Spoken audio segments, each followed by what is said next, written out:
I already know Matthew and Mark say they laid him in this tomb.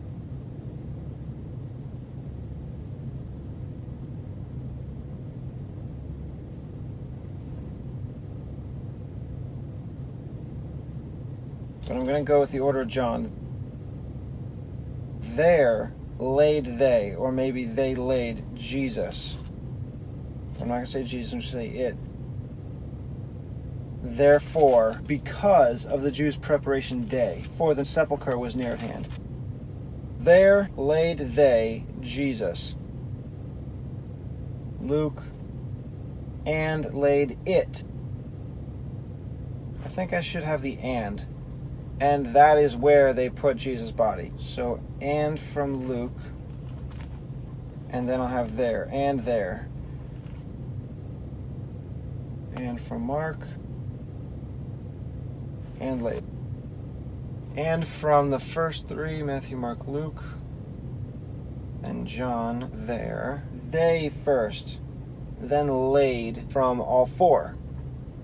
I think it reads a lot easier. And there they laid Jesus. Luke says it. Mark, him. Matthew, it. So Matthew and Luke have it. About this word, and there they laid it, or there they laid him, referring to Jesus' body. Earlier, when I first had this option, and Joseph therefore bought fine linen, and came and took the body of Jesus down.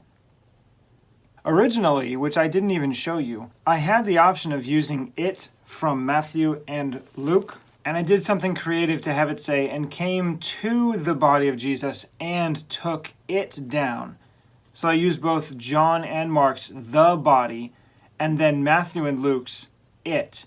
But if you're referring to the body, then using the word it isn't quite as bad, because you know the body of anyone is just a thing. Your body is not exactly you. But I changed it to the simpler, took the body of Jesus, so I didn't have to have it at all. Right after that, though, where it says, then took they the body of Jesus and wrapped it, that one I kept to the original way I had the verse earlier. The body of Jesus and it. It would be strange to say the body of Jesus and wrapped him, because, again, your body is just an it. You are a he or a she. Your body is a thing that you have. Plus, the it here is Matthew, Luke, and John, so it's a much more difficult argument to make that it should have been him instead of it for those two reasons. Here, however, there they laid him, or there they laid it. Matthew and Luke have it again. Mark has him. John has Jesus, much closer to him, or the person, instead of just your body. They laid Jesus. That's him. So him from Mark would seem to work just as well as it from Matthew and Luke. Originally, I put it here as well to insist that your body is not you. You are your spirit. You are eternal. Your body is temporary. And where Jesus' body is not exactly where Jesus is. However, having read through this a few times in its nearly final format with the it in place, it seems really irreverent, where we're just talking about putting Jesus somewhere, that's where it goes. And I know it's not exactly where Jesus' spirit is, whether he's in paradise or suffering in hell for the sins of the world to be raised again. Either way, it still seems strange to say that's where it is, Jesus' body. And it was really distracting. That was the reason why I redid the verse earlier to simply say the body of Jesus was taken down and not have the it here. I left the word it just below it because you're again speaking about the body. So it's clearly less of who Jesus is than what Jesus has, his body. Plus it is 3 instead of just 1. But here it's even between 2 and 2, and because it's distracting all by itself to say it, I will go with him. It's a bit more reverent, and it's not as distracting. So him from Mark. in. Saying there, I don't need to say in anymore, because the tomb was already mentioned.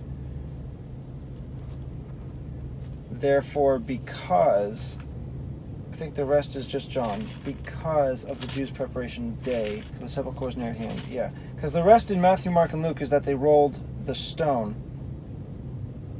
And he rolled a great stone. Mark. And rolled a stone. Now Luke.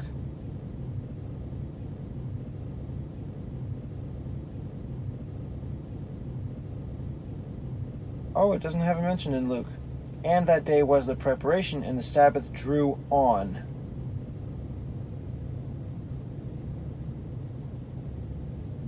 So I'll combine Luke and John.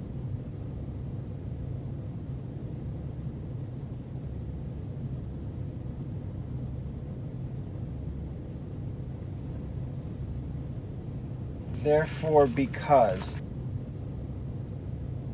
instead of just and that day was. Luke kind of has it mentioned as a side note, but John has it as the cause, so that's more important. Therefore, because of the Jews' preparation day. For the sepulchre was near at hand. Luke has, and the Sabbath drew on. I think I have to have it that order. It wouldn't make much sense to have the sepulchre was near at hand after the Sabbath drew on.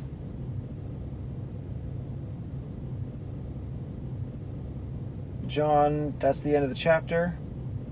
No mention of the stone being rolled, Luke or John. Matthew, and he rolled a great stone to the door of the sepulchre and departed.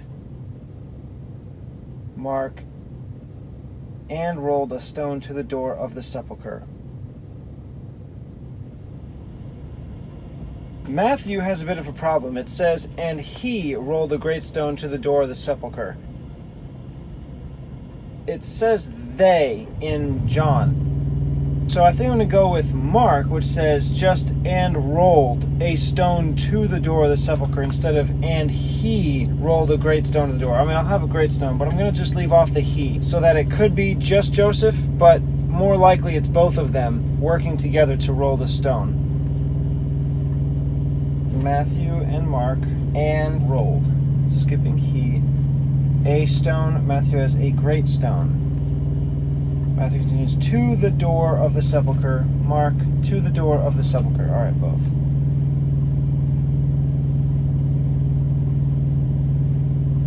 Matthew and departed.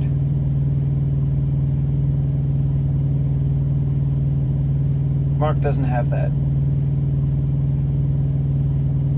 So I'll just end with that and departed.